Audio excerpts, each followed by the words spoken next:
अखेर देशातील झुरळांनी अहंकारी मोदी सरकारला झुकवलंच. शिक्षण मंत्री धर्मेंद्र प्रधानांचा राजीनामा घेतलाच. कॉकरोच जनता पार्टीच्या सर्वच मागण्या मोदी सरकारने मान्य केल्या.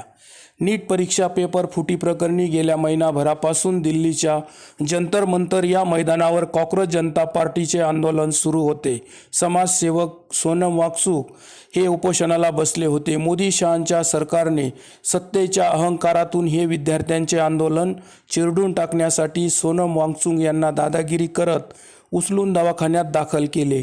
या परिस्थितीला न घाबरता अभिजित दिपके यांनी हे उपोषण पुढे सुरूच ठेवले होते.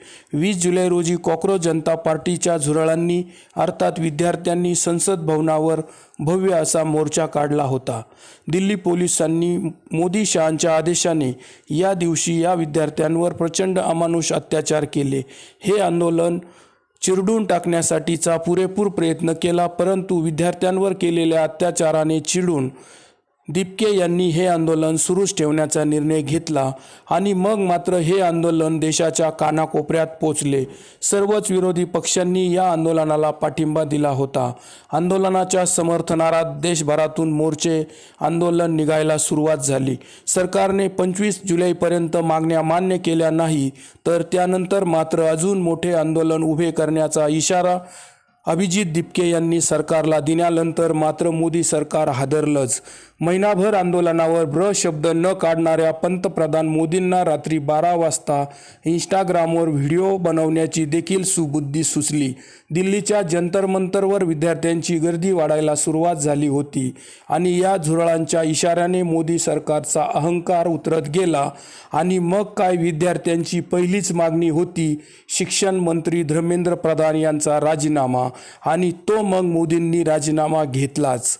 गेल्या 12 वर्षातील सत्तेच्या काळातील मोदींच्या सरकारमधील मंत्र्याचा पहिलाच राजीनामा झाल्याने मोदी सरकारवर नामुष्कीची वेळ ओढवली आहे.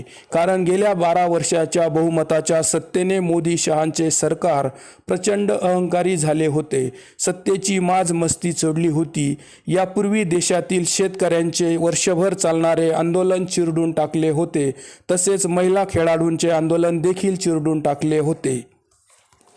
मोदी शहांना आंदोलन चिरडून टाकण्याचा चांगलाच खुनशी अनुभव असल्याने कॉकरोच जनता पार्टीचेही आंदोलन चिरडून टाकण्यासाठीचा पुरेपूर प्रयत्न केला, पण तो प्रयत्न फसला आणि हा डाव त्यांच्यावरच उलटला.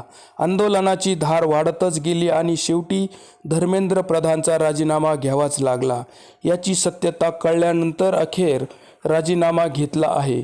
धर्मेंद्र प्रधानचा राजीनामा तसेच कॉकरोच जनता पार्टीच्या इतरही मागण्या सरकारने मान्य केल्या आहे. सत्तेच्या अहंकाराने हुकुमशाहीकडे झुकलेल्या मोदी शहांना या देशातील विद्यार्थ्यांनी तरुणांनी सत्तेच्या धुंदीतून बाहेर काढून देशात लोकशाही असल्याची जाणीव करून दिली आहे.